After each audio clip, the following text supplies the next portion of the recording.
and I'm the chair of the committee.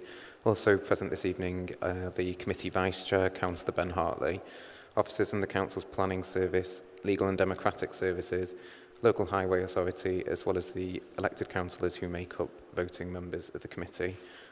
Just before we continue, I should advise for everyone's attention that this meeting is being live streamed and recorded. And for members, I think we now have different microphones, so just be conscious they turn on and off when you push this button in the centre with the console. Just moving to the agenda, item number 1 is attendances. I have been notified of apologies from Councillor Chalkin, and I don't think there's any substitute. All of the members are present. I'm conscious it is also Councillor Welton's first meeting with us, so welcome, Councillor. That would also address agenda item number 2 to note changes in the membership of the committee. On agenda item number 3, declarations of interest. Are any members looking to declare an interest? I am speaking against the Garrix head, Chair. Thank you. Can't see any other members indicating. Agenda item 4, the minutes have been circulated of the previous meeting. Are members happy to propose that we accept those? I can see Councillor Thomas nodding. Yep. Yeah, second, Chair. Wonderful. All right, thank you. We'll take those as accepted. Agenda item 5 is questions from members of the public. As far as I'm aware, no questions have been received. Okay, agenda item 6, the additional information report, that's been circulated via email earlier today, and there are also paper copies available in the room tonight. Agenda item 7 is primary business, which is applications for permission to develop. First application we're going to consider this evening is application 103057 9 Bow Green Road in Bowden. Before we hear from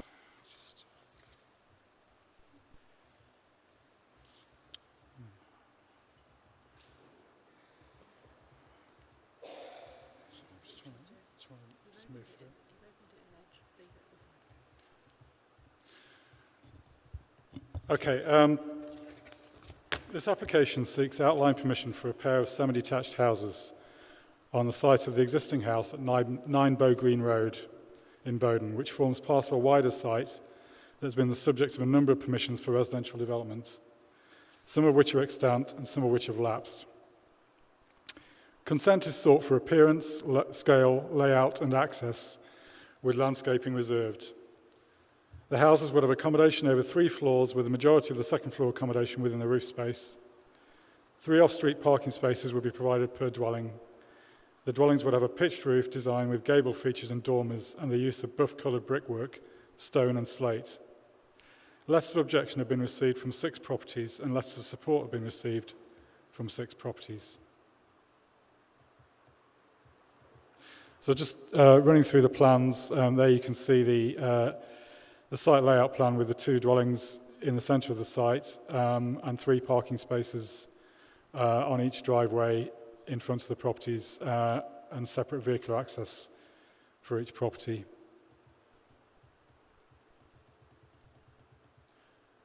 Street scene image.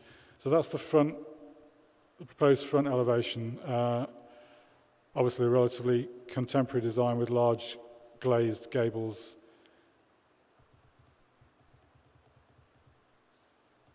And the rear elevation and the 2 side elevations.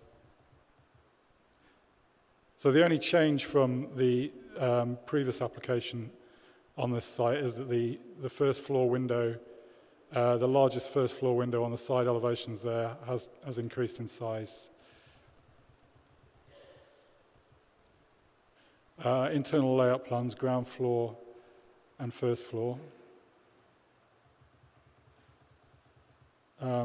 Second floor plan and roof plan. And then just some photographs of the site. Looking towards the southern boundary of the site, past the rear of the dwelling. And looking southeast from the rear of the dwelling.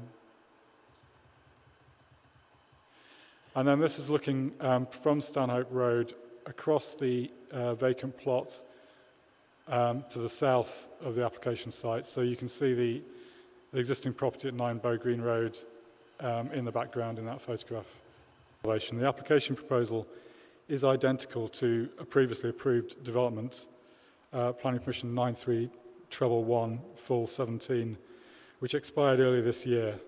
So this is given significant weight as the policies at local level remain unchanged, and the revisions to the MPPF and MPPG do not materially change the assessment of the acceptability of the proposal.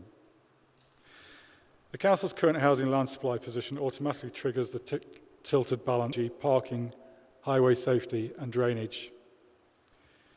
In respect of the tests in NPPF paragraph 11, there are no policies protecting areas or assets of particular importance that would provide a clear reason for refusal of the proposed development, and there are no adverse impacts that would significantly and demonstrably outweigh the benefits of granting planning permission, namely the provision of one net additional family dwelling in a sustainable location, contributing to the borough's housing supply following the demolition of the existing dwelling, together with a small economic benefit arising from the construction process. The application is therefore recommended for approval, subject to appropriate conditions. Thank you, Mr. Day. We do have 3 speakers for this application. Thank you, Chairman. A statement on behalf of Farouk Mir. Mr. Chairman, esteemed councilmen and councilwomen of the Planning Committee, I am here today with a few remarks of my own and those on behalf of a friend of mine who lives in the neighbourhood of Stanhope Road. My friend has a reserved nature and was hesitant in coming forward personally to address this committee regarding this planning application to build semi-detached residential buildings on the site of the existing structure at 9 Bow Green Road. The proposal to demolish the existing structure is somewhat acceptable. However, to replace it with 2 semis on the site is out of keeping as it's nestled amongst detached houses. This is a prime location of Bowden where neighbouring properties on Stanhope Road are worth several £million, and if approved this will devalue the surrounding properties. At any rate, no other plot on any surrounding roads has more than one house on plots, which in a few cases are even larger than that of number 9. All houses on Stanhope Road have more than adequate off-road parking for 2 or 3 cars. The proposal to park 4 cars onto this plot will mean that cars will be left on Stanhope Road and Stanhope Road and surrounding roads are full of multi-million-pound substantial properties, many of which have replaced previous buildings. None is more than 2 stories high. All have adequate off-road parking, and as detached houses do not detrimentally impact on one another, this proposal meets none of the above accepted building standards of this most affluent area and is therefore unacceptable. Residents should be reconsulted on a proposal for a detached house. I note the applicant has applied for a self-build exemption. I am mystified as to how one small family is planning to inhabit not 1 but 2 4-bedroom plus houses. The neighbours, who have taken the time to object in writing, have been more than patient than since the pandemic and will be at home with the development of a new property. However, it must be a detached house to maintain the values in the area. The applicant should be encouraged to go back to the drawing board and satisfy himself with a property similar in scale to the one he's living in, those of the other smaller properties which have been built all around Stanhope Road in recent years. The present owner cannot be satisfied with developing one suitable proportion single-family house detached. On this site, neighbours strongly urge the Planning Department to not entertain future applications. I appreciate your time. Thank you. Thanks, Councillor. You've got 5 minutes to speak with committee. If you do overrun, I'll just politely ask that you wrap up your contribution. Thank you. 2 months ago on an application for a neighbouring site. That application too was recommended for grant, and indeed the committee again granted the application.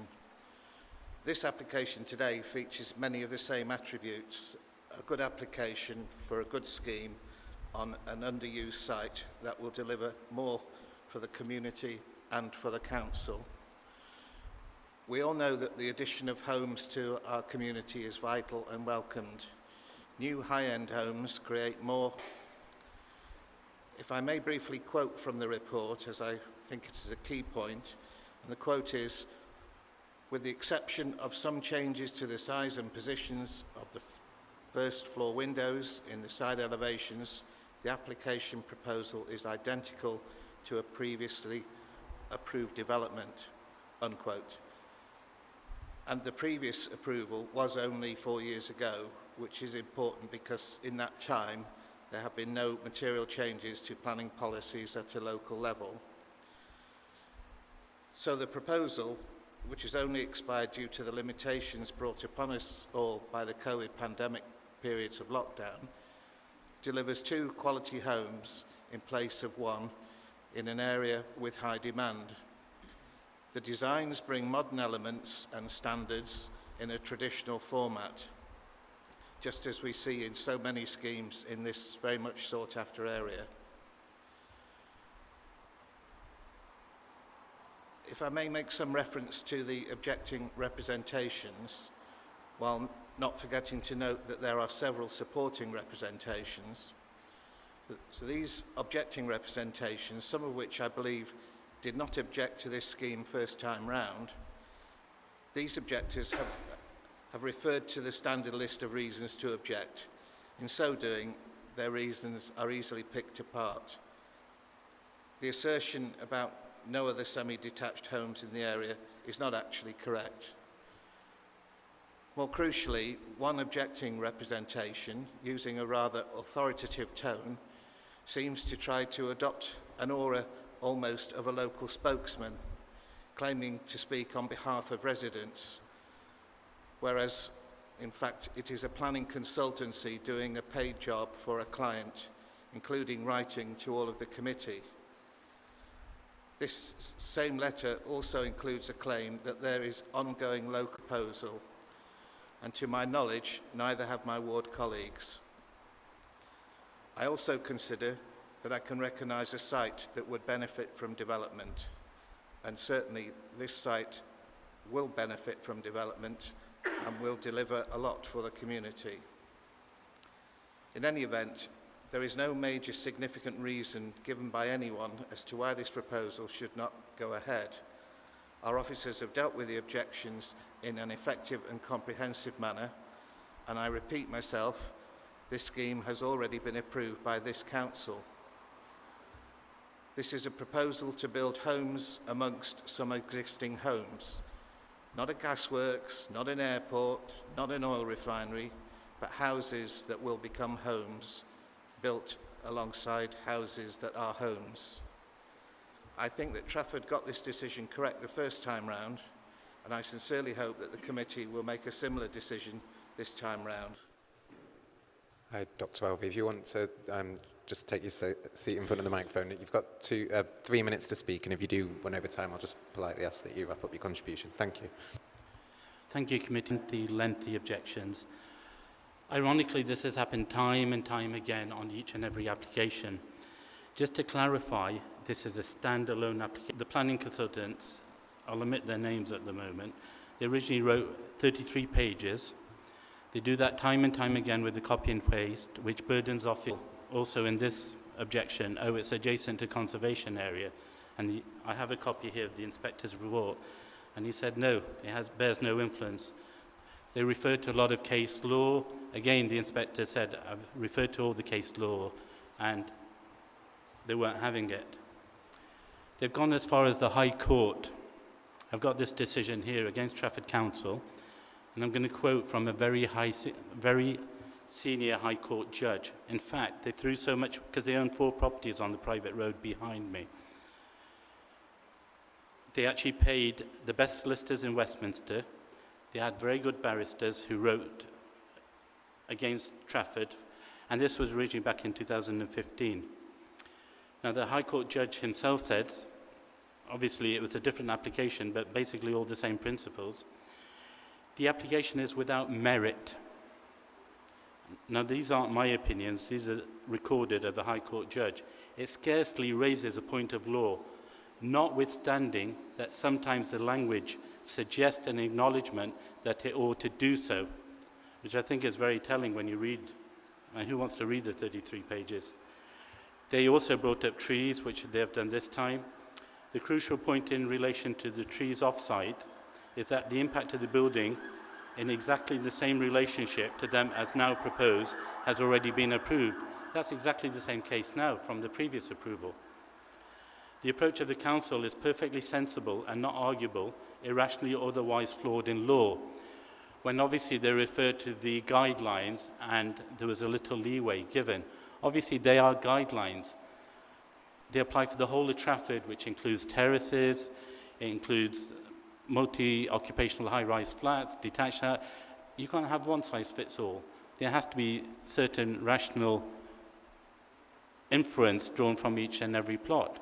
And this is really just a decision that was withdrawn 5 years ago, and they get that great weight and consideration rather than the one that just expired in March. And the only reason it expired is because the application was put in December, and unfortunately, for whatever reason, the council took so much time in coming here. Thank you. Sorry for overrunning. That's all right, it's only a few seconds. Thank you for joining us, Dr. Alvey. I've heard from speakers in favour and opposing this application. Are there any members who'd like to open the discussion on the item? Councillor Dagnall, as you indicated. I hope you'll excuse me, I couldn't hear particularly well. It's quite difficult to hear what you were saying. Did the applicant mention that this had been going on since 2015? There's a previously approved application, which I think was referred to in the officer introduction and is acknowledged in the report. So there's a permission that was already granted, and at the time that there was a contest, as I understand. Yeah, but I think the officer said that was 4 years ago. Was the one previous to that? Sorry? Was the one previous to that? Yeah, I mean the committee report sets out a long history of applications, but which the planning consultants have referred to, which was withdrawn at the time. But there have been many subsequent applications on the wider site following that. Thank you. Councillor Morgan. Thank you, Chair. I have to be honest, I agree with a lot of the comments against these proposals, but I can't see a reason to oppose it. It's substantially the same as the previous application, and we'd struggle to win this if we rejected it and the applicant appealed against that decision. But I really don't like the way the applicant has approached this wider site. One of the objectors stated that it's been a subject of extensive number of applications, none of which have been implemented, and this has created undue uncertainty and stress for neighbouring residents. Councillor Wetton stated it's a deja vu moment. Well, it really is. I think I've at least seen this site 5 times, and I've only been a councillor for just over 2 years. I've gone online, and due to the huge number... accept the officer recommendation to grant respects, and there are no adverse outcomes that would outweigh the benefits. There are some concerns, but I think they're adequately addressed by the condition. Good to hear, and I trust that we'll check sort of self-declarations on other applications on the sort of neighbouring sites where they're in the same ownership, to make sure that the correct rates to CIL are being paid. That's important. Yeah, I find myself agreeing with what Councillor Morgan says, actually. So I don't think there's a planning reason to refuse the application, but the way in which it's been presented over the years, several applications, it is concerning. So I do have some sympathy with the latest objections in particular about that are summarised in the additional report. I appreciate that the applicant, any applicant, can make an application, and we have to determine each one on its merits, but I think the objectors do have a point around and look at previous applications to understand exactly what part of the wider site we were talking about here. And I think it confused the author of the report as well. It's very thorough in the report. I think I would commend for getting to grips with that and making sure that the site isn't overdeveloped. I don't think it is an overdevelopment, but I think the point is that it's quite difficult to assess that. So it's a big site, it isn't overdevelopment, but it is quite hard to assess the wider area because of the way in which the applications have been presented.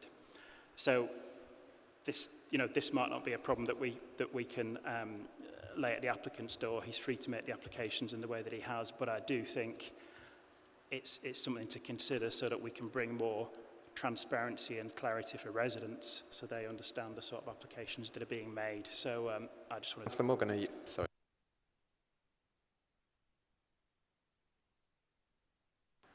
That's okay. I have to say I'm not very enthusiastic about it. I think the sheer number of applications is ridiculous. period of time. I get that you can put an application in and change your mind and tweak it and things like that, but this is ridiculous. And I don't know whether that's something, I know that I understand that rule doesn't exist, and the application itself, I guess there's not a planning reason to say no. It'll be an extremely unenthusiastic, setting your neighbours with all the uncertainty, your neighbours not knowing what on earth is going on with that plot. It's not good, is it, really? But yeah, is there a... Canola, sorry. The area that on the outskirts is in less than this space of this room. So I don't know what we do about that, but I'd like to see less flats and more. In line with officer recommendation. No one else is waving at me, so we'll move to the vote. If members who are happy to support that motion that the application be granted permission, please indicate now. We'll now move to application 104042, 47 to 49. Before we move to discussion, we are going to receive an introduction. Application relates to 47 to 49 Stamford New Road, which is Grafton Street. The ground floor of the building is in retail use with office uses on the upper floors. The site is within Altrincham Town Centre and the Stamford New Road Conservation Area. It's identified as being a conservation area, which is to the relay creation of due to 6 objections being received contrary to officer recommendation. The concerns raised primarily relate to the loss of the existing free parking spaces along Grafton Street. The primary remaining issues are the visual impacts of the works, their impact on Stamford New Road and Goose Green conservation areas, the impact on residential amenities of neighbours and the equalities impacts of the proposals. All these matters have been considered and are considered to be acceptable. No harm would arise to no accessible parking spaces would be provided, though so could be removed at any time. It's therefore recommended that permission is granted subject to conditions. Thank you, Chairman. Thank you, Ms Coley. Councillor Winstanley, I can see you indicating.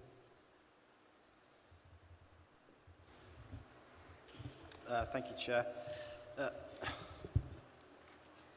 I was really positive when I first read this application. I mean, it's a roof terrace in Altrincham. What's not to like? Reinstate cobbles on a road which is currently a mess and could just as easily be covered in lovely smooth block pavings as per other sections of Stamford New Road. If we use cobbles, you may as well put up a sign that says pushchairs and wheelchairs not welcome. But we now have an equality section at all.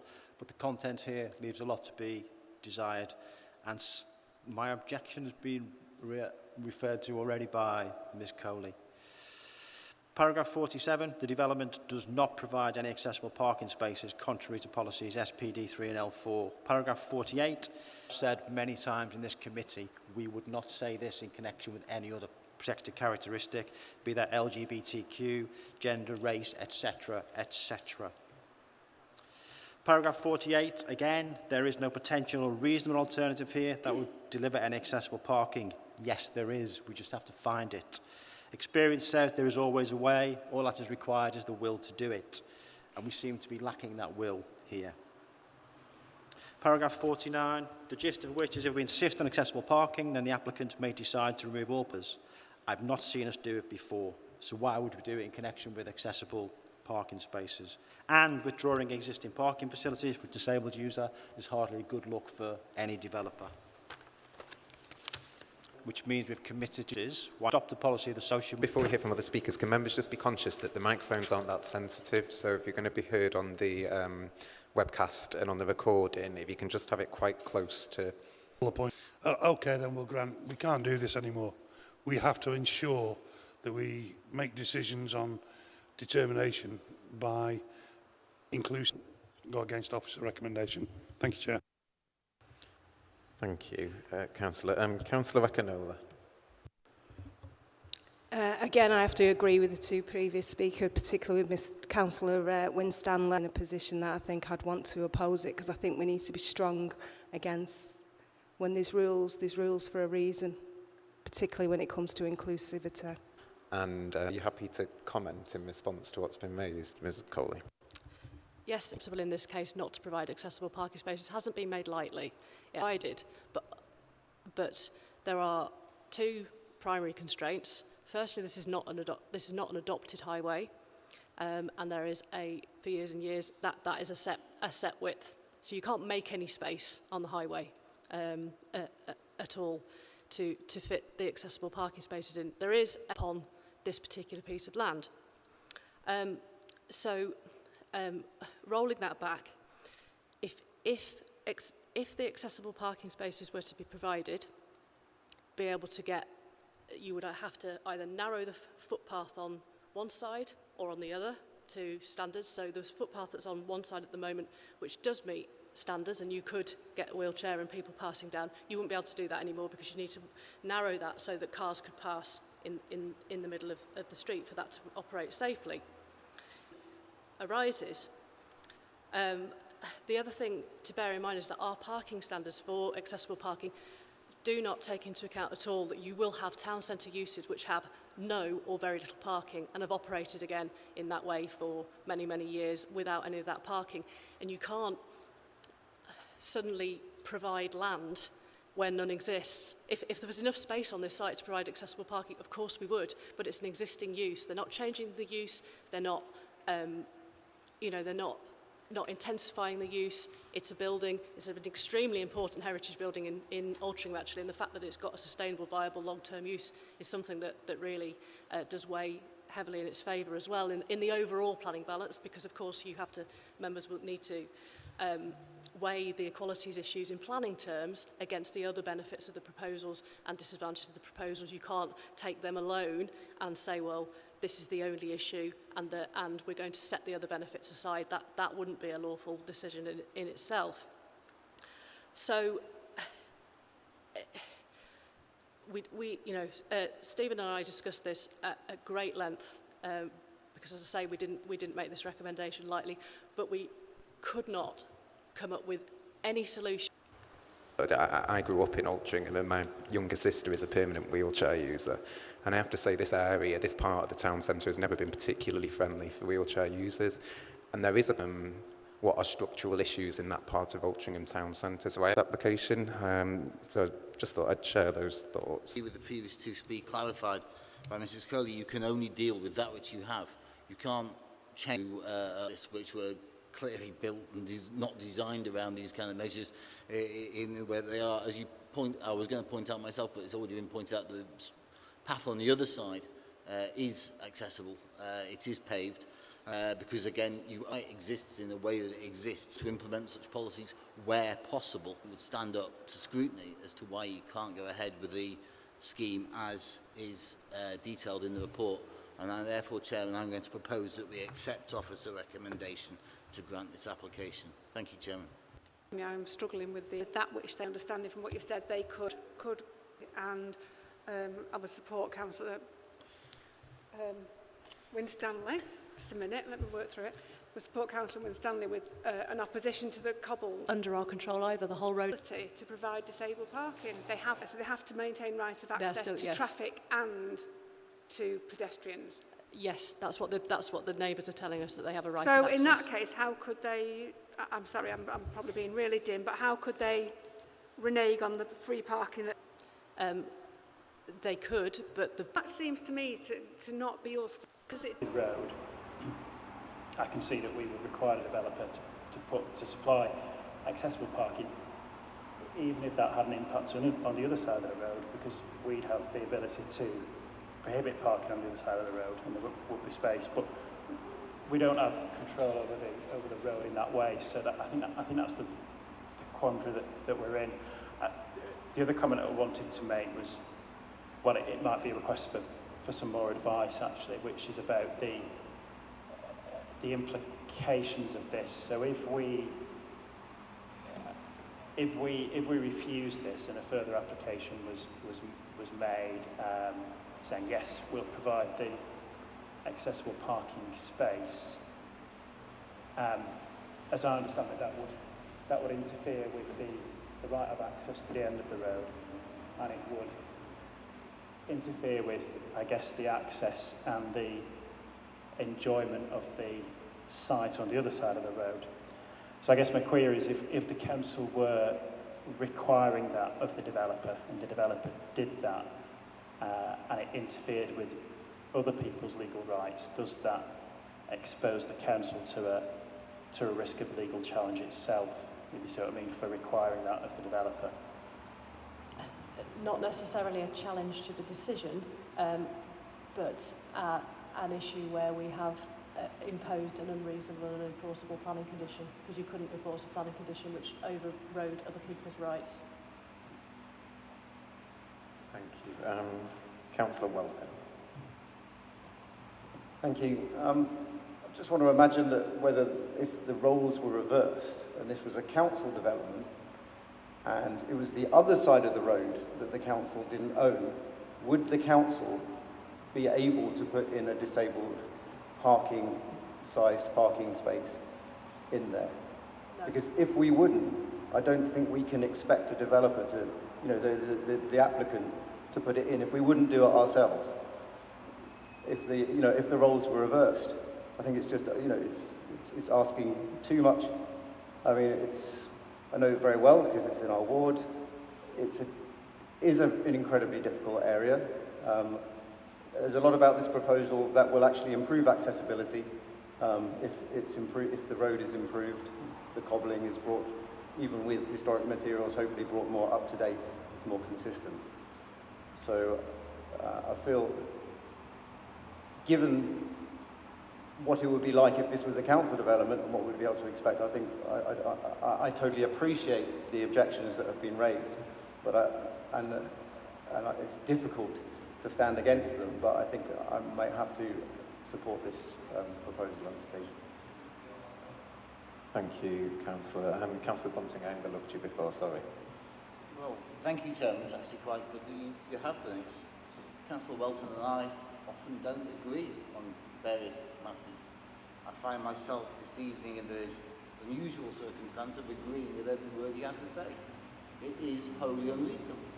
What we're saying here, effectively, is we'll refuse this application, tell you to put another application in, which we'll agree to, but only if you disregard the rights of access and put yourself in an unfavourable legal position with your neighbours. If I were the applicant, I wouldn't bother putting another application in at all. I would go straight to appeal, and quite frankly, this council would deserve to have the costs awarded against it as well as the decision overturned. Quite frankly, that is a wholly unreasonable position. We wouldn't be able to do it ourselves. We shouldn't ask other people to submit applications which breach legal rights of access and refuse those that don't. It's bizarre. I appreciate the concerns that people are raising, but you can only do what you can do. You can make sure that disability access is enforced where it is possible to do so. And you cannot say, to hell with the circumstances. We constantly say in this committee, over and over again, each application is dealt with on its own merits. You have to take into account the circumstances of where you are. You have to look at the local situation. And here we are doing exactly the opposite of that. We are saying one size fits all, must be done, don't care. Yes, the circumstances don't like, but what the hell, not bothered. That's essentially what we're saying in this circumstance. It's perverse in the extreme. And I cannot agree with the objections raised to this. And as I say, I find myself in full agreement with Councillor Welton, which is perhaps an infrequent position. But on this case, I am more than happy to agree with him because he's absolutely right. Thank you, Chairman. Thank you, Councillor. No insult taken. I've got 4 members indicating. Just before I call other members, I sort of feel, Councillors, that what you're saying is there is no implementable, truly accessible parking scheme for this site because of the site itself. And I have to say, knowing that area, I have a lot of sympathy with that. So purely on that basis, I'm prepared to second the proposal you made before. I have got members who've already contributed, I think, 2 or 3 times to debate, now indicating again. So I'd like to take Councillor Minnis before we hear from members who've already spoken. Thank you. Thank you, Chair. I was sat here, looking at this and with real quandary about the whole accessibility. I then had to think back to my childhood, and I'm from the south where we have historic towns that have cobbled streets and streets a lot like this, where accessibility is a problem, but realistically, sadly, very sadly, there isn't a solution that anyone would be prepared to do. So, like, you know, Councillor Wilson said about, like, if we're not going, we wouldn't do it if it was the other way round, the council wouldn't do it, then you can't expect another party to do the same. It is sad, but I think that this is just the nature of the beast.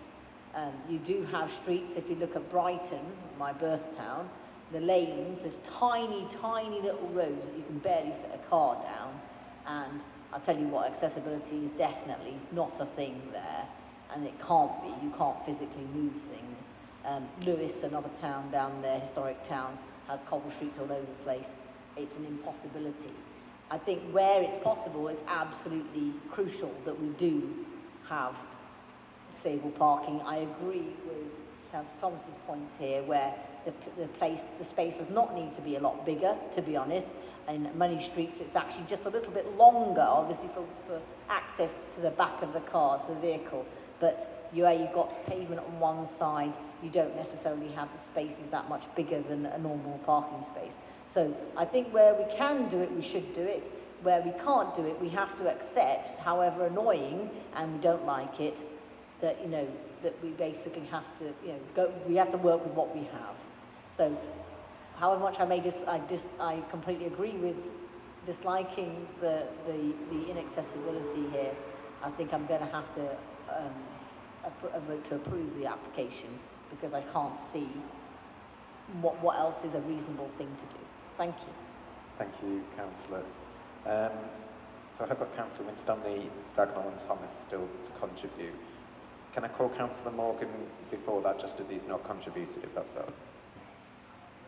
Thank you, Chair. I will be very quick. So I'm going to find myself agreeing with the last three speakers. We're all elected here for political reasons, for various reasons, but all political reasons, and we'll all sit here as politicians, whether we like that term or not. But this is a regulatory committee, and it means sometimes we vote for things we don't like. And I've done it multiple times on this committee. And all the arguments I think we've heard tonight are political reasons. I think they're for other chambers, whether in this council or not. I can't see a reason on planning grounds to oppose this. And I think, Councillor Bunting said, I think that if we oppose this tonight on the grounds which I think I've heard other speakers say, this will go to appeal, and this will then get, the inspector will award it to the applicants. And they will be paying damages. And I think we've got to always, when we sit on this committee, as well as have our views, and we sit here for that reason. Even within parties, I think we have difference of opinion and ways we come about it. But I think we have to remember that we also are sitting here for the residents of Trafford, and not just opposing things because we don't want to oppose them, but they will happen anyway to make ourselves feel better. So I'm going to be agreeing with the previous three speakers, and I'm going to be supporting this application tonight. Thank you. Thank you. Councillor Winstanley. Thank you, Chair. I'm going to have to take issue with the previous speaker. This is not a political point at all. This is an issue on basic equality and access to facilities. And what we need to do in Trafford is to change the debate from can we make this accessible to how do we make this accessible. And if we carry on asking the question, can we do this? The answer is always no. It's too expensive. We can't do it. There's no way around it. Developers need to know that if they come to Trafford, they are going to be asked, how do you make these things accessible? And if we don't do that, nothing will change. It's so easy to answer a closed question, can you do it? The answer is always no. You need to ask how. And this is a classic case. It's not easy. This is really complicated. There's all sorts of private property involved. It's a very narrow road. Get them round the table, all these people, and sort it out. There's also a basic assumption that developers won't do this. They probably won't if they're not forced to do it, if they're not asked to do it. Developers are suppliers to the council. They come here all the time. I'm not suggesting we don't comply with the letter of the law, we have to do that. But if people come to talk to the council, and they know that accessibility is one of the things that we're going to insist upon, then they will formulate their developments accordingly. And we have got to draw the line. And this is a classic case, and it's really difficult. It is really difficult. But as with all of these things, as I said in the opening remarks, there's always a way to do things. There's always a way. Thank you, Chair. Thank you. Councillor Dagmar. I don't have anything to add really, although I would like to point out to Councillor Morgan that we are political, but we're also humanitarian, and I am here speaking on behalf of the residents of Trafford who will not be able to access this new development. So for all the excitement and all the interest it's caused amongst a lot of you tonight, some people will never ever be able to visit it, and for that reason I don't support it. I think there is room to shift. I don't agree that that people are dealing with what there is. I think there is absolutely room for the developer to make a gesture if anybody asks them to do so. And I don't think that question has been asked of them. So,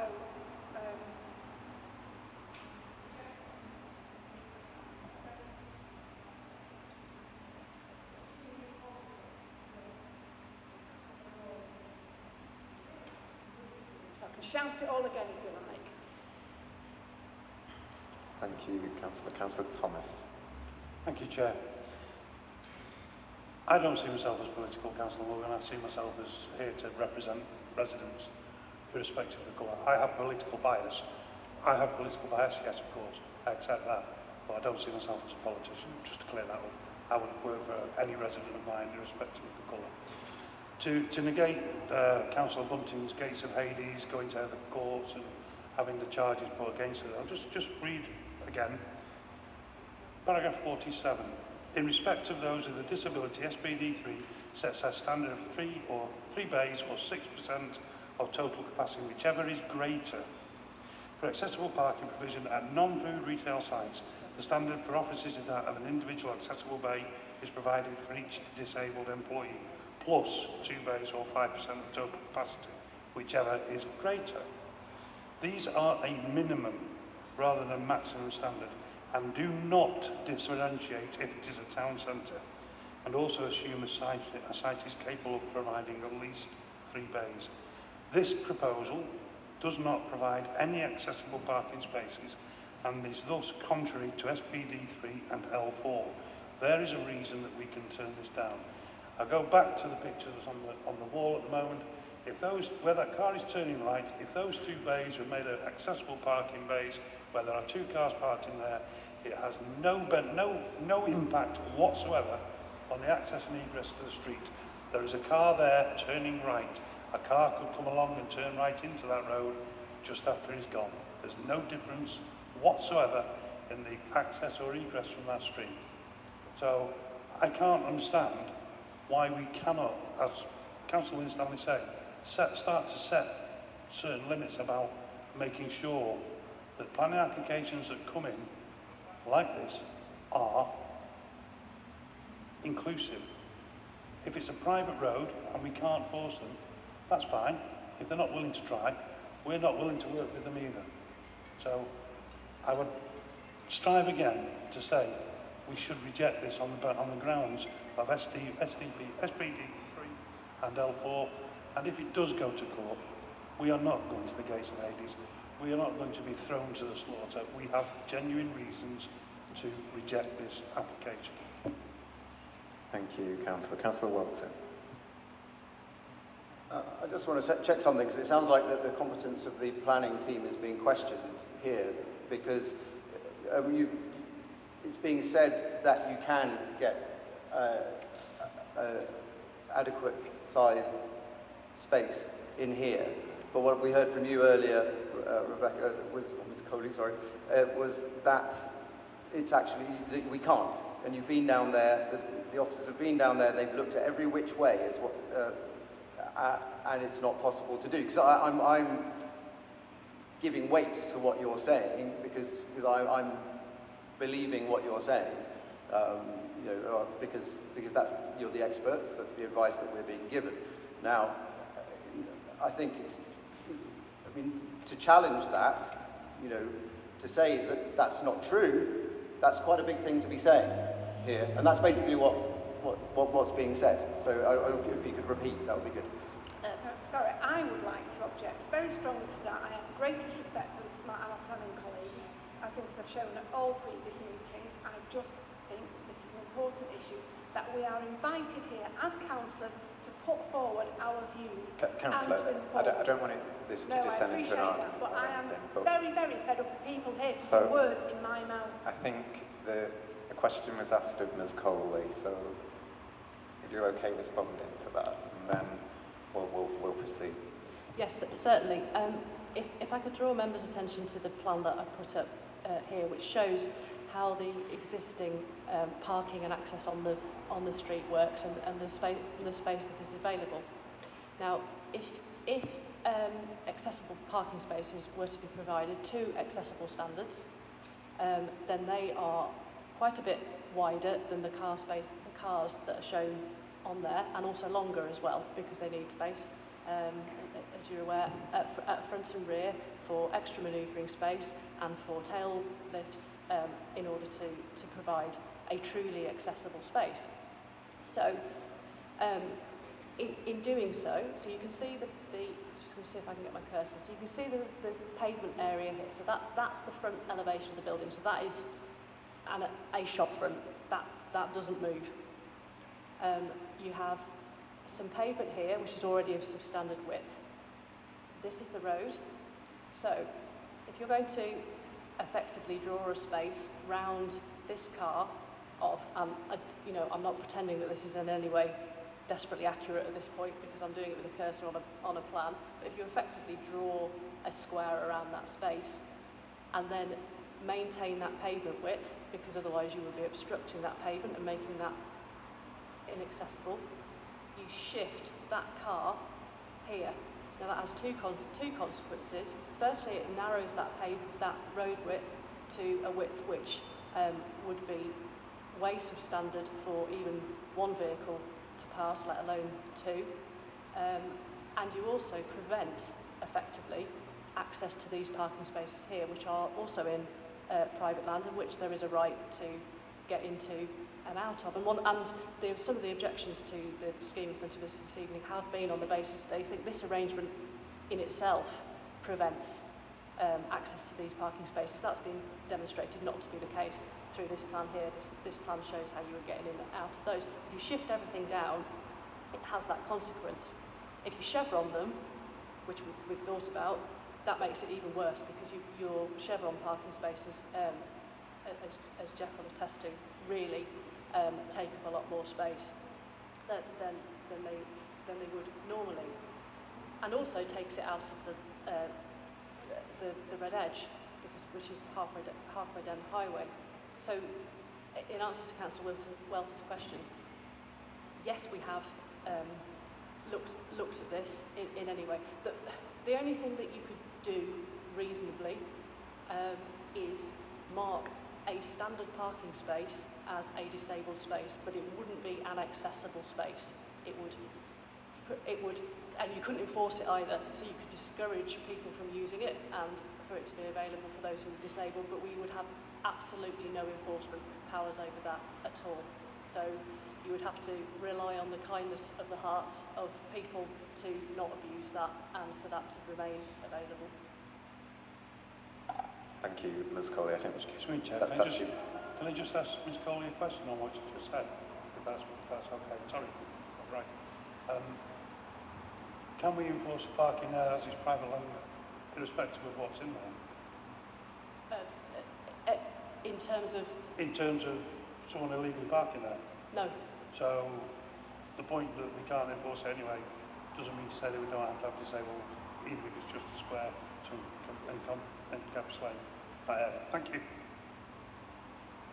Thank you. I was just saying before, that was actually a really helpful overview of the difficulty this site has in terms of the issue of accessibility and parking. Perhaps would have been helpful if I'd asked you to do that earlier in the application. Councillor Dagnall. Please can you explain to me why you explored the possibility of arranging parking on that side of the street, as I understand the privatised side of the street, when we've already discussed that and you said there was no possibility of enforcing it or requesting it as part of the planning commission? So is that the private side of the street? Am I right? They both, the whole street is in private ownership. We have no control over anything on the street. And that belongs to the people who own the building? Yes. So why did you go through this process of exploring it and drawing up all of these plans if there is absolutely no potential for asking those developers to put in the best number of disabled parking bays that can be achieved? Because we wanted to make sure that the advice we were giving to members this evening was correct, that there was no reasonable and practical alternative. So you've established that 4 parking bays is impossible? No, we've established that the issue is not with the length, but also with the width. Yes, If it was just length, then you would have, you could, but it's not. It's also the additional width that is required for the space, which then starts to push everything down. And what is the issue in then dedicating, and again, I appreciate that we are only entitled, I understand, to ask them to do this? We'd have no parking enforcing. So why did you do that? Why did you bother exploring the potential of parking if you've got no influence over it whatsoever? Because if it's laid out as an accessible space with more space available to it, and it has and it is able to be marked in the normal way, then it will discourage people more than it might otherwise. But ultimately, we have a difficult situation in a historic town centre. We can't change the street width, and that's what we would need to do to truly deliver accessible parking.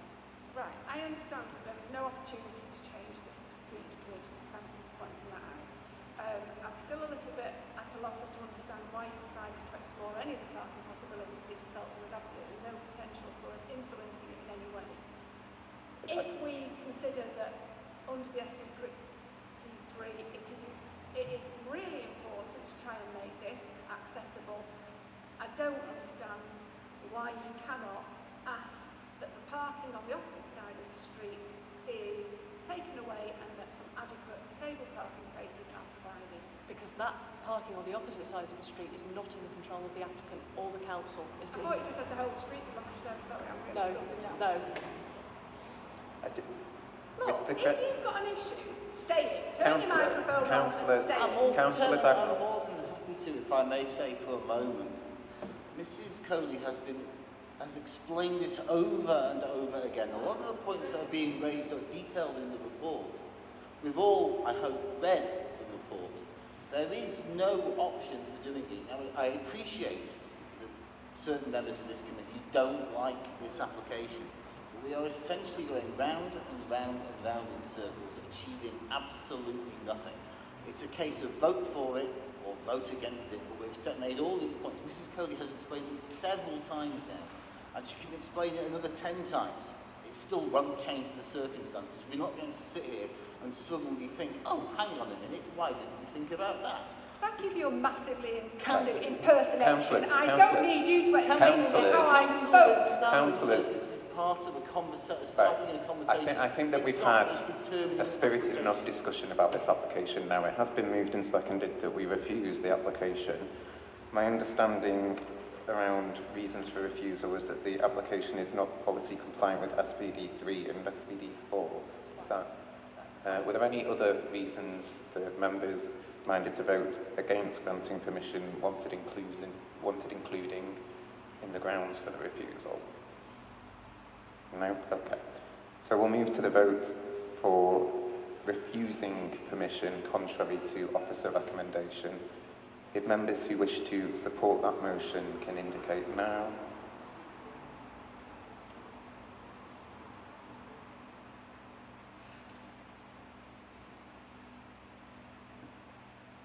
Thank you. And then if members who wish to oppose that recommendation can indicate now. Thank you. That motion is turned down. It has also been proposed and seconded that we grant permission for this application this evening in line with officer recommendation. If members who wish to support that motion can indicate now. Thank you. If members opposing that recommendation can indicate. Thank you. That application is approved. We'll now turn to application 104348, Garrix Head Hotel in Flixton, which is on page 43 of your report. Councillor Thomas, thank you. Before we hear from Councillor Thomas, the application is going to be introduced by Mr. Day. Thank you, Chair.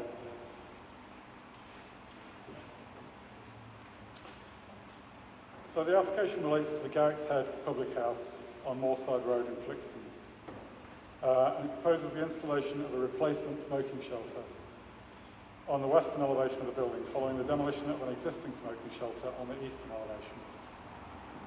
The application has been called in to committee by Councillor Thomas, and 2 letters of objection have been received from a single neighbouring property. The Garrix Head, a mid-20th century public house built in a Tudor-Beaton style, is considered to be a non-designated heritage asset. The site is located in the residential area and is bound by residential properties to all sides, apart from a golf course to the north. The proposal would entail the dismantling of the existing partly open-sided brick/timber smoking shelter at the building's eastern elevation and the erection of a new smoking shelter on the building's western elevation adjacent to the car park. The smoking shelter would have an open-sided timber frame supporting a polycarbonate monopitch roof. It would also include 2 planters.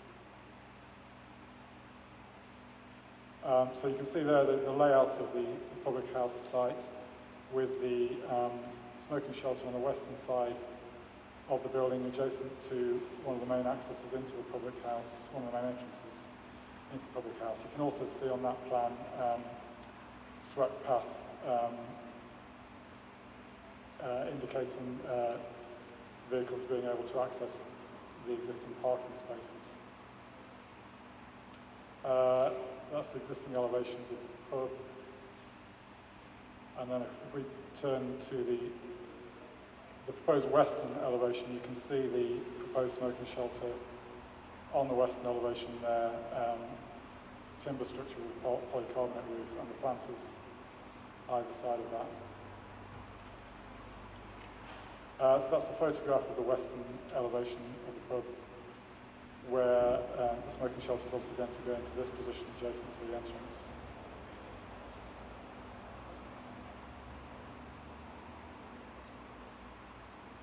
That's the existing location of the smoking shelter at the moment on the eastern elevation. That's looking along the western elevation of the pub, and you can see there the parking spaces, which I understand that previously that there have been tables and chairs put out on that space over the summer, but they've also been removed, and the car park is available there on that side of the site. The key issues for consideration are the proposal's design/heritage impacts, residential amenity, and parking impacts. Officers consider that the development would be acceptably designed, and the works including the dismantling of the current smoking shelter would not result in any harm to the significance of the non-designated heritage assets. Officers also consider that the proposal would not have any unacceptable impact on the residential amenity of neighbouring properties, with the environmental health nuisance consultee confirming no objection, subject to a planning condition requiring the submission of a revised noise management plan for the public house, addressing the new position of the smoking shelter. In addition, the LHA has raised no objections to the application, and the proposal is considered to be acceptable in terms of parking impacts. The application is therefore recommended for approval, subject to conditions. Thank you, Chair.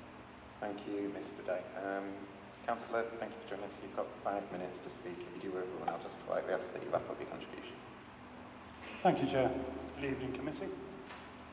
The objection to this application could be solved immediately by simply maintaining the existing shelter, or perhaps even reciting the smoking shelter to the front of the building, possibly within the grounds of the pub at the new junction being created where the recent new builds are being erected.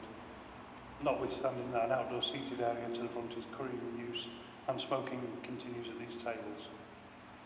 As we've seen at committee, there have been major amendments at this site in the last 6 months or so, and in the opinion of the residents, scant regard has been paid to the serious objections they have raised around the effects of the development that has had on their daily lives. From ignorant parking, which is mainly due to lack of provision, noting this application will reduce the car park area of the pub for the clients. It's also being built over the cellar drop, so smokers will be forced into the car park if there is a delivery that's using the drop on site. We had a meeting on site and 35 residents turned up, which sadly isn't reflected in the replies online and objections to it. Concerned about the noise concerns from opening time until closing time. At present, the smoking shelter is on the far side, the eastern side of the pub, and as we saw there, lovely enclosed, away on a roadside, away from the major residential area on Brook Road. Smokers will congregate in the area. I'm a smoker, I do it myself.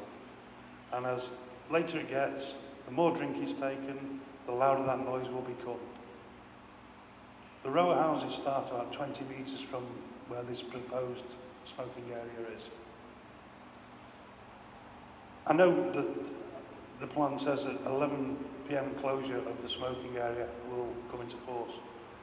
I cannot see how that can possibly be policed or monitored by the licensee. The pub opens at weekends till 12 o'clock. Is it reasonable to expect the licensee to say to smokers, sorry, you can't go out for a smoke anymore? There are residents in the flats above the shop, across from the roadside, and closer houses adjacent. There are non-smokers in this house. One resident has put his house up for sale because of antisocial behaviour in the area. These houses will be affected by the smell of smoke and on-street behaviour. There would be a risk, as at all public houses, of antisocial behaviour spilling out onto the street, something that occurs now with drug dealing and drug use in the street. Urination in the street is an issue already, and in some cases against residential garden walls on Briar Close. In fairness to the licensee, they have taken demonstrative action to root out this on pub premises, and they cannot be held responsible for the actions of others off the premises. But this position will potentially create more opportunity for antisocial behaviour on the street area in Brook Road and Briar Close specifically. There are a reducing number of smokers in the UK, and the smell created by groups of smokers in a shelter will have an impact on odour for local properties, which is reason enough in itself to reject this application as it stands, without the added problem of dimps being thrown, irrespective of the ashtrays put in by the pub, and again, that is reasonably beyond the control of the licensees. The existing smoking area has access from the main pub building, with an existing ramp, meaning it is accessible, immediately accessible for disabled smokers to utilise, and if there's reciting with those in wheelchairs, goes ahead, those in wheelchairs or mobility vehicles would need to exit the main entrance, as both exit and entry points on the west side of the building have steps to access or egress, and travel around the outside of the pub to access the smoking facility.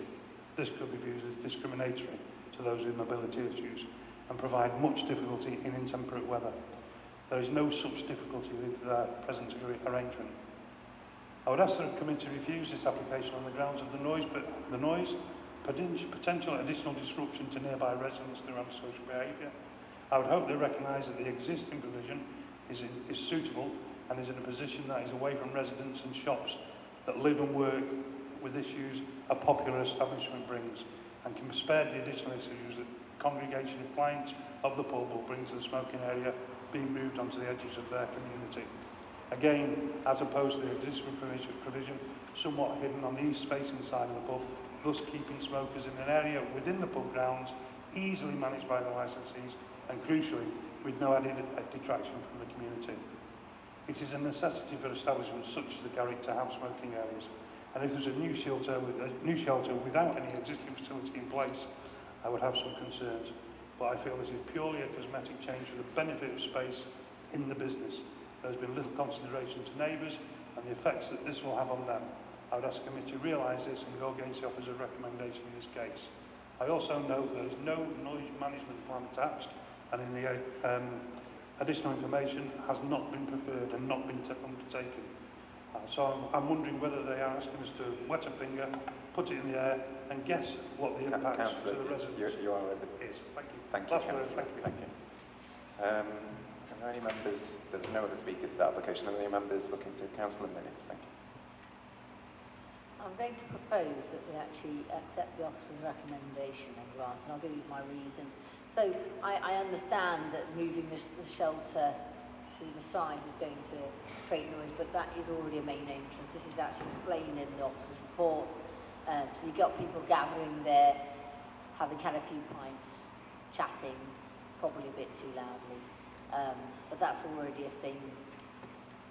To be honest, I can't see a reason to say no to it. It's a pub. I understand that I'm sympathetic towards the neighbours, but you live near a pub. Kind of how it kind of already is. That the shelter is as far as can be away from the residential parts. It's just how effective. I understand it's not ideal. I'm not saying it's ideal whatsoever, but I'm going to say that I'm going to propose that we actually grant it. Thank you. Thank you, Councillor. Councillor Bunting. Thank you, Chairman. I'm going to agree with Councillor Minnis, and I'll second the proposal that she's made. The smoking area that is proposed, well, it's an area, because I've been at that pub on numerous occasions, you do tend to, Councillor Minnis is great, you do tend to get people smoking out of that entrance anyway. So there are already people smoking there, and if you try to say, oh, you can only smoke on the site in the smoking shelter to try and prevent that, all that would happen is that people just move onto the pavement, where you can't stop them smoking, and then they'll be closer to the residents than they would be if they were in the smoking shelter. So you'd essentially shoot yourself in the foot by doing that. And if anything, the new smoking area will be further away from nearest residential property than the existing one, because the existing one is wedged in between residential and the pub. Councilman is also correct that the pub's been there a little while now. It's not exactly sprung up last week. And it's somewhat unreasonable to sort of, when anyone moves to an area, say, oh, I'll move next to a pub and then I'll start complaining about the pub, or I'll move next to the church and then start complaining about the church bells, or, you know, it was there already, so it's an established use that's been there a long time, and so it's again, unreasonable to expect it suddenly to change. I mean, people said they want no smoking indoors, well, that means you're going to get smoking outdoors. You know, it wasn't so much an issue before the smoking ban came in, but that caused a lot of that ban caused a lot of these problems. So I think, given the circumstances, given the fact that people are going to have to smoke outside, given the fact that they're going to smoke in that area anyway, given the fact that it's further away than the existing smoking area to the nearest property, given the fact that if you try to stop the smoking in that area, they just move onto the pavement, I can't see that there is a reasonable way of refusing this application. There is no ground to refuse it. On those grounds, as I say, I'm more than happy to second the proposal which Councillor Minnis has already made. Thank you, Councillor. Councillor Winstanley. Thank you, Chair. I have some sympathy with what the previous two speakers have said, that the pub was already there. And I've had more sympathy with them if the pub hadn't been changed for the last 20 years, but it has been changed out of more recognition by the building of 3 houses on the car park. And I've got to say that my first reaction to seeing this is, have the residents of Brook Road not suffered enough for everything that's been done to them over the course of the last 2 years? Because the developments that have taken place so far have made everything infinitely worse. The parking's been made worse, the antisocial behaviour has been made worse, the free space around there has been made worse. This is going to add to their woes. I will be voting against it. Many reasons which Councillor Thomas went through. The Druxton parking, they're going to make the parking around there more difficult. It will increase antisocial behaviour. It's inaccessible compared to the current one. I'm not a great advocate of smoking since I gave up, but wheelchair users like to smoke as well, so that they won't be able to get to it. So I will be voting against it for all those reasons. Thank you, Chair. Thank you. I can't see any of the members indicating. Nobody have a burning desire to speak. Okay, well, yeah, I mean, it has been proposed and seconded that we approve this application in line with officer recommendation, sorry. No one's looking to get my attention, so we'll proceed to the vote then. If members who are happy to accept officer recommendation and the motion that we approve this application can indicate now.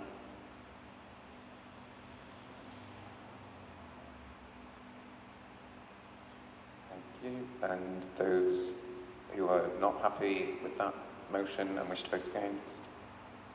Thank you. That motion is carried and the application is approved. We'll turn to the final application for consideration tonight, application 104642, telecommunications site, Bridgewater House in Broad Heath, which is on page 54 if you recall. Before we hear from residents and the applicant, the item is going to be introduced by Mr. Day. Yeah, thank you, Chair. Just put the site plan on again.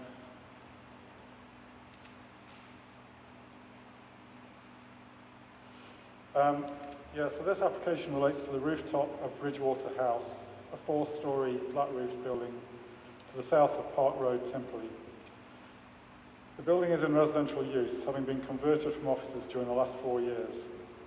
There is a local centre to the west of the site, and Templey Metro Station is to the northeast. Surrounding uses are otherwise primarily residential. The proposal consists of the replacement of 3 antennas on 3 support structures, with 6 antennas also on 3 support structures. I'll just move to the layout plan.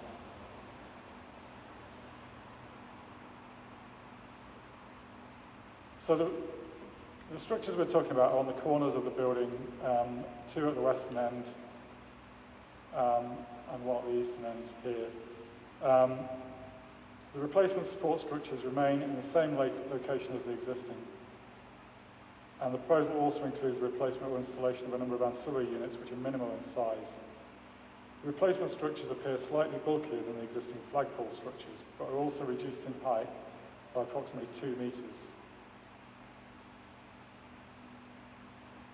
And a 1.1 metre handrail is also proposed around the edge of the building, particularly around the southwestern corner there and the northeastern corner here. So just quickly running through comparable elevations. So there you can see on the southwest elevation, at either end of the building, you've got these flagpole type structures. They would be replaced by the lower but bulkier antennae structures on those corners. So again, that's replicated on each elevation.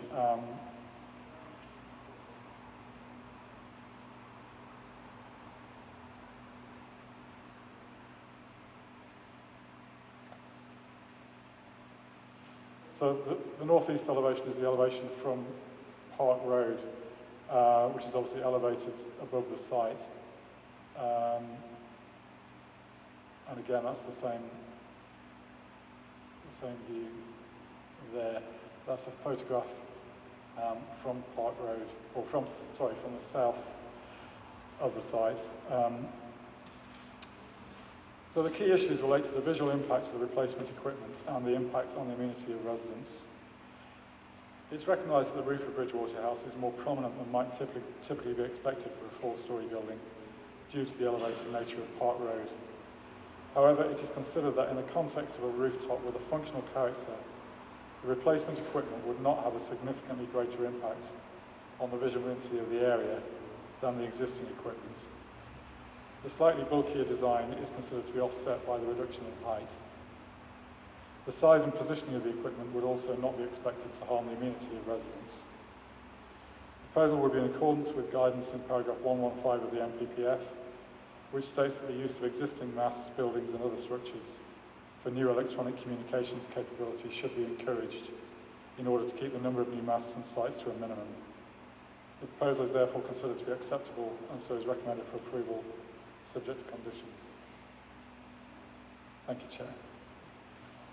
Thank you, Mr. Day. There is the speaker against Alistair Godley, who has provided a written statement, I understand, which is going to be read out by Ms. Lowes. Thank you. Dear Sir, Madam, along with fellow residents and members of Bridge House Residents Committee, I continue to strongly object to the proposals outlined in the above planning application. I note the comments made in the Planning Officer's report and strongly dispute the conclusions outlined in that report relating to design, paragraphs 10 to 16, and amenity, paragraphs 17 and 18. Design. Paragraph 11 refers to policy L7 of the Trafford core strategy, stating that the development must enhance the street scene or character of the area. An observer cannot objectively conclude that the proposed replacement antennas and ancillary equipment enhance the street scene. Despite being circa 2 metres lower, the replacement equipment is significantly bulkier than the existing infrastructure, as noted in paragraph 14, and will therefore be significantly more noticeable from Park Road and from Bridgewater House apartments within the west and northwest aspect. The existing equipment's flagpoles plain white slender design means that they are relatively unassuming, as illustrated below. I ask that the committee review this image directly. It's the image that's on the screen now. In contrast, the replacement equipment's design includes a wider based tripod design with additional support poles and twice the number of telecommunications equipment, an increase from 3 to 6 antennas, replacing 6 RRUs, remote radio units, and 12 ERSs, Ericsson radio systems, and the installation of a GPS module. Paragraph 16 notes that the National Planning Policy Framework encourages the use of existing masts, buildings and other structures for new electronic communications capability. However, the existing planning permission for telecommunications equipment at Bridgewater House, formerly Nelson House, was granted when the building was commercial offices prior to its conversion to residential use in 2018. Further development on residential property clearly presents additional considerations relating to the occupants of the building, which were not relevant to prior telecommunications planning applications. As noted in my original objection, I would ask that the Planning and Development Management Committee consider whether they would be happy for the proposed infrastructure to be erected on their own homes, even if the existing flagpole infrastructure was in place. For the reasons outlined above, I dispute the conclusions in paragraph 16 that the proposals comply with policy L7 of the core strategy in design terms. Amenity. Policy L7 of the core strategy referred to in paragraph 17 states that design must not prejudice the amenity of future occupiers of the development and/or occupants of adjacent properties by reason of overbearing, overshadowing, overlooking, visual intrusion, noise and/or disturbance, odour, or in any other way. As noted above, the adverse design of the proposed infrastructure will be a visible intrusion to the residents with a north-northwest aspect and be visible to neighbouring properties, such as those on Kensington Grove or Bodden Drive. The points outlined above, including those in relation to design, will similarly impact future occupiers of Bridgewater House and may distract from the desirability of the building. For the reasons outlined above, I dispute the conclusions in paragraph 18 and that the proposals would not have a detrimental impact on the residential amenity of nearby properties and that the proposals comply with policy L7 of the core strategy in this regard. I trust that the committee will take these points above and the views of those directly affected into account when considering the application and hope they will agree that the proposals in this form is not appropriate for a residential building. Thank you. Thank you, Ms Lowes. There's also a speaker in favour of this application, Jenny Ham, who has similarly submitted a statement which is to be read out by Ms Coley. Thank you, Chair. Good evening, Chair and members. Vodafone's equipment has been in place on this well-established telecommunications rooftop site for a number of years and has become an established part of the street scene. The proposed upgrade will provide improved 3G and 4G coverage and new 5G service provision for Vodafone, which currently has no 5G provision in this area. This allows access to the latest superfast data as technologies change and greater demands on the network are experienced. It will also enable Telefonica to maintain and enhance its 2G, 3G and 4G service provision to this cell area. The new antennas on new antenna support frames will be 1.9 metres lower than the existing poles. This significant height reduction will reduce the visual presence of the apparatus on this established telecom site. The antennas are unable to be shrouded due to the higher frequencies that the latest 4G and 5G antennas operate within. This is because they have poorer signal attenuation and are thus unable to operate effectively through the glass reinforced plastic that shrouded antennas are housed within. The existing flagpoles are unable to support the heavier 5G antennas, nor are they big enough to house the slightly wider antennas. As such, they need to be replaced. The new antennas will be in the same location, will be significantly lower, and will be viewed in the context of another operator's stub tower of substantially greater height, which is also located on this rooftop. This is the minimum height that the antennas can be positioned to ensure that the signal is not clipped by the roof, which prevents the antennas from working effectively. Any lower, and they would also not be able to reach the target coverage area. Utilising an existing rooftop telecom site to provide the latest 4G and new 5G technology is the best environmental solution and is fully in line with the NPPF. The proposed upgrade will deliver significant improvements in service for local network users with minimal impact on local visual amenity. The amendments will help Trafford become a world-leading digital city region in accordance with the Greater Manchester Strategy, digital strategy, local industrial strategy and infrastructure, which fully support the development of 5G networks. The NPPF supports development that improves the economic, social and environmental conditions in the area. The proposals will fully meet this national policy objective. 5G will bring faster, more responsive connections than ever before. 5G has the potential to improve the way people live, work and travel, and to deliver significant benefits to the economy and industry through the ability to connect more devices to the internet, at the same time creating the Internet of Things. This will enable communities to manage traffic flow and control energy usage, monitor patient health remotely, and increase productivity for business, all through the real-time management of data. Thank you, Chairman. Thank you, Ms Coley. They're the two contributions. So we can now turn to the discussion. Councillor Hartley, I can see you indicating. Thank you, Chair. I'm happy to move that we agree with the officer recommendation to grant this application. The new antennae are lower than existing. The support structures are the same. They are bulkier, but I think we saw from the photographs that there's a lot of other equipment on the roof already. A lot of it's more bulky. So I don't think there's any extra impact on the street scene. No adverse impact anyway. If anything, it probably makes the street scene better. And I agree with something that was in the statement from the applicant, to be honest. I think this is a good site for it. It's probably one of the best sites you can get. It's on top of a multi-storey modern building, and the alternative to siting it there, as I know from applications that have been made in my own ward, is that the applicant could bring forward an application to build a 15-metre high mast on the pavement with cabinets surrounding it, which has much more impact on the street scene. So I can't see any planning grounds to object to this, so I'm happy that we move to make the officer's recommendation. Thank you. Thank you, Councillor Hartley. Councillor Morgan.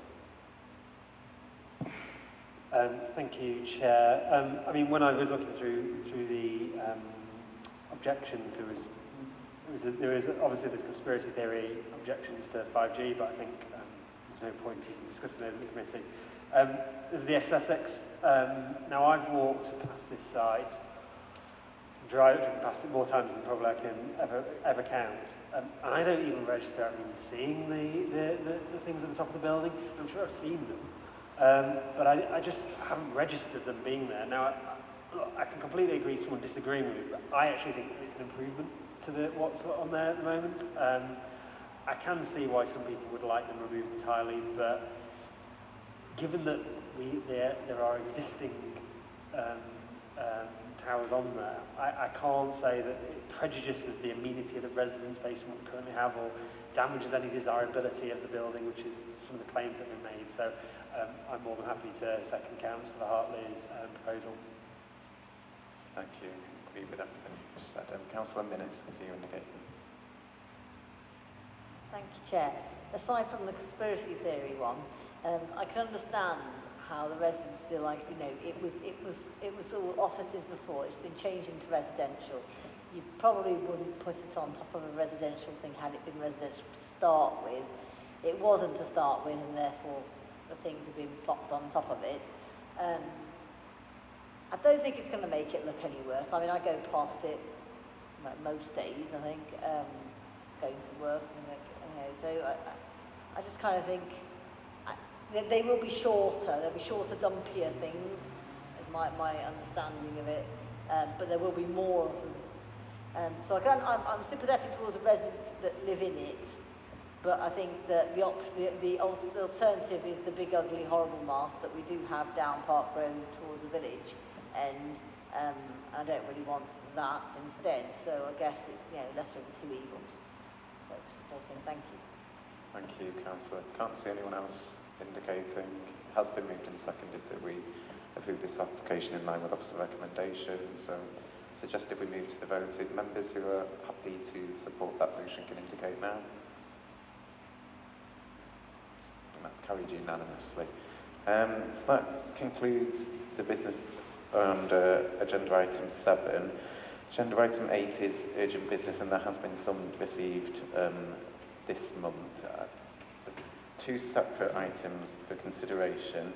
The first one relates to a development that breaches local authority boundaries in North Trafford, and before we discuss that, Ms Coley is just going to give us a bit of an introduction to the background. Thank you, Chair. You just let me plug in, because I think the easiest way to do this is to show you the plan.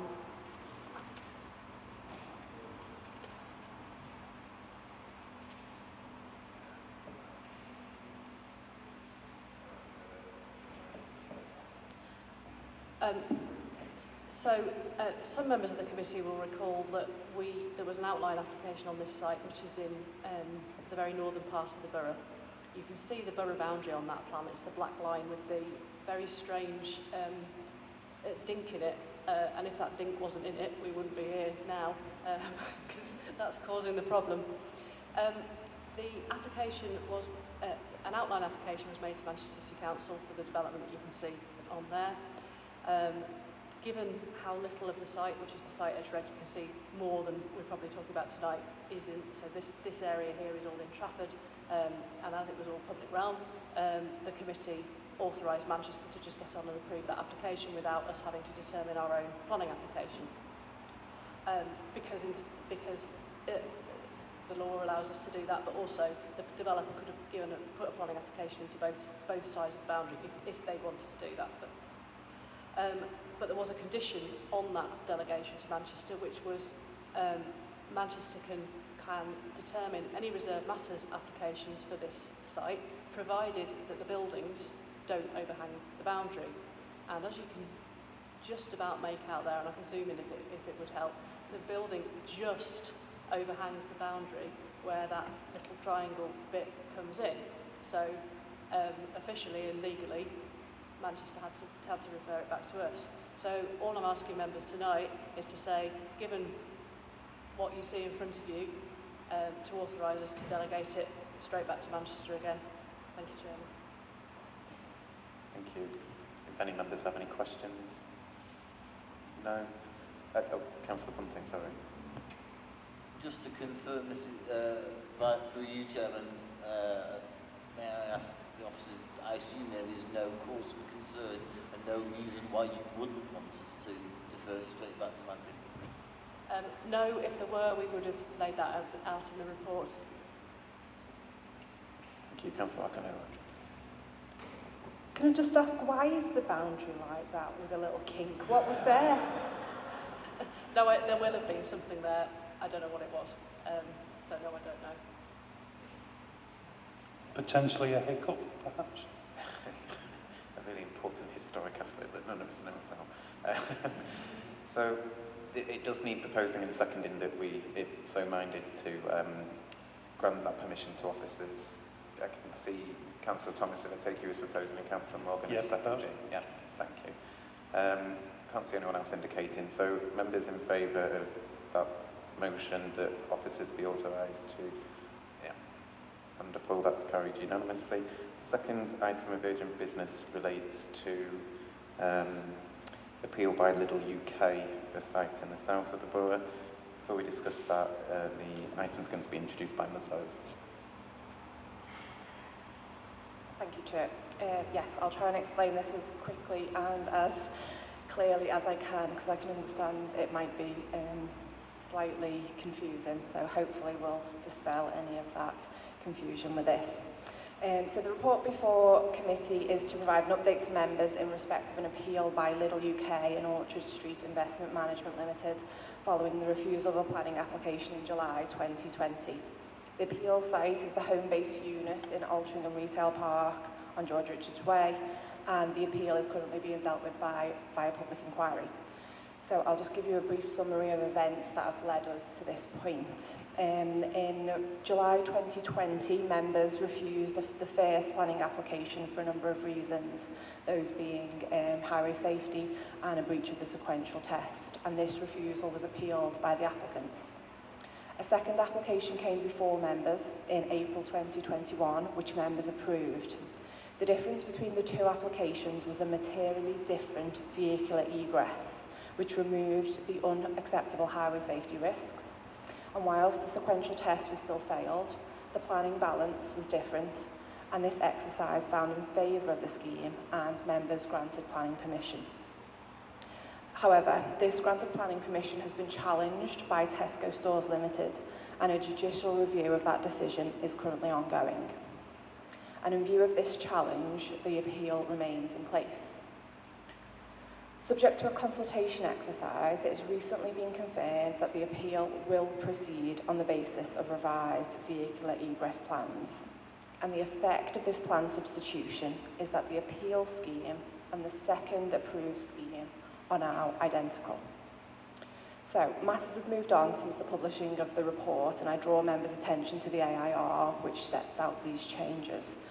Ultimately, the appellant's request for the highway plans to be substituted to those reflected to the approved plans by committee in April 2021 has now been accepted by the appointed inspector, and the appeal now proceeds on that basis. So for clarity, this report does not seek to change the council's position, but rather is intended to ensure consistency. The authorisation is being sought for the council's stance to reflect the position it took in approving the second application with the revised highways egress. And now the two proposals are the same. So the second approved application is now reflected in the appeal proposals. So by way of further update to the report and following council advice, it is now proposed that some evidence to the inquiry will be submitted to reflect this position in respect of highways and the planning balance. However, we will not submit evidence on retail matters. So the report seeks the committee's authorisation to no longer contest the appeal, given that the substituted plans reflect those that have planning permission granted in April 2021. Thank you. Thank you. I can see Councillor Minister, you have a question? I've got a question. So when we had this discussion and it came to committee both times, I voted against both times for the similar reasons. I don't think, although the second time I thought the egress was better, I didn't think it was still acceptable. So I voted against it. How does that sit with what you're asking us to do now? Well, that scheme does have planning permission. The committee did grant the planning permission. Obviously, you can make your judgment either way on the authorisation of this report before us now, but the position is that that scheme has planning permission, and the council stance in addressing the inquiry needs to reflect that position in that planning permission has been granted for that egress. Councillor Thomas. In light of that answer, I propose that we accept what's in the statement moving forward. Thank you. Councillor Hartley seconding, I think. Yeah. Second, yeah, thank you. Nobody else indicating? Okay, similarly to the last item, we'll move to the vote that officers be authorised to take the position that the council will no longer contest the appeal. If members happy to support that motion can indicate. That's fine. So we'll. Okay, and we'll minute that you're registering an abstention. Thank you, Councillor. That concludes urgent business, and as such, meeting's drawn to a close. Get home safe, everybody. See you next time. Thank you.